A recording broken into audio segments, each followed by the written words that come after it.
पुढच्या तपासाचा SIT कामाला लागलेली आहे। महत्वाचा विषय फक्त सरकारी वकिलाचा होता। सरकारी वकिलाचं जे पत्र दिलेलं आहे त्याच्यावरती साहेबाची एंडोर्समेंट झाली, ते पत्र मूळ झालेलं आहे आणि आज किंवा उद्या ते कन्सेंट तारखा पाहून कन्सेंट देतो म्हणाले। उज्ज्वल निकम साहेब खूप मोठे विविध असल्यामुळं त्या ठिकाणी 1-2 दिवस तर 100% लागतील, परंतु साहेबांनी सुद्धा या ठिकाणी स्वतः फोन करून त्यांना विनंती केलेली आहे की मस्साजोगच्या प्रकरणामध्ये आपणच सरकारी वकील राहावं, अशा प्रकारची विनंती केली आणि ती आता मान्य होणार। आपने कहा कि उज्ज्वल निकम जो है इसमें वकालत करे और उज्ज्वल निकम साहब संतोष देशमुख के जो खून का मामला है इसके अभियोक्ता की मांग मैंने CM साहब को की थी, उसके ऊपर इंडोर्समेंट भी हो चुका है।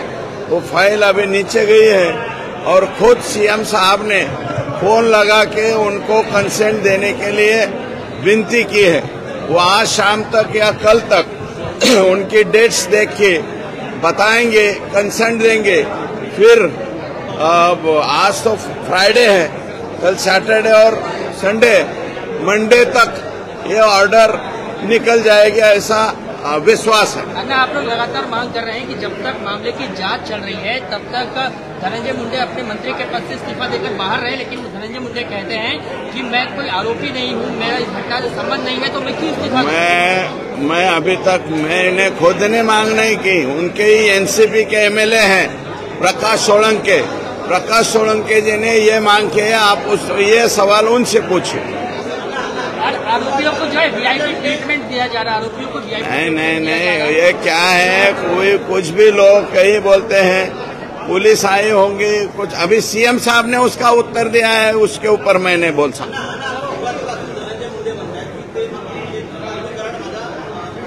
जवळचा आहे, हां त्यांचं आता हे बघा, त्यांचा संबंध आहे का नाही अजून इन्क्वायरी सुरू व्हायची।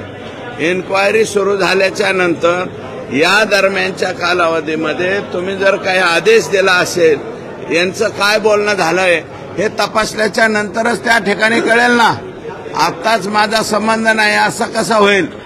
अजून इन्व्हेस्टिगेशन होऊ द्या, इन्वेस्टिगेशनच्या नंतर त्या बाबतीत निर्णय होईल। वाल्मीकि कराड ने जिस गाड़ी से सरेंडर किया है वो अजीत पवार के काफिले में देखी गई। ये अजीत दादा को पूछे आप, क्योंकि कौन सी गाड़ी अपने काफिले में लेनी है कौन सी नहीं है, इसका तारतम्य अजीत दादा को क्या मालूम। उनके नीचे के जो शागिर्द हैं उन शागिर्दों को पूछना चाहिए। अब ये भी बताया जा रहा है कि इस वाल्मीकि कराड का जो पूरा मामला है उसके बाद धनंजय मुंडे कैबिनेट से आउट होंगे और ये मेरे को नहीं लगता, ऐसा कैसा किसी का डिमांड नहीं है।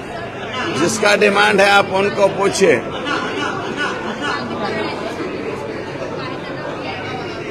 नाही, मला नाही वाटत VIP ट्रीटमेंट देतील। वावड्या ओढत असतात की असे ट्रीटमेंट दिली तसे मला नाही वाटत। चर्चा ये चल रही है कि धनंजय मुंडे बाहर होंगे और छगन भुजबल जो है कैबिनेट में अंदर आएंगे। अभी वो उनका, उसके राष्ट्रीय अध्यक्ष अजय दादा है, वो उनका सवाल है। मेरे को लगता है ये सवाल मत पूछिए, खाली संतोष देशमुख के ऊपर सवाल पूछिए।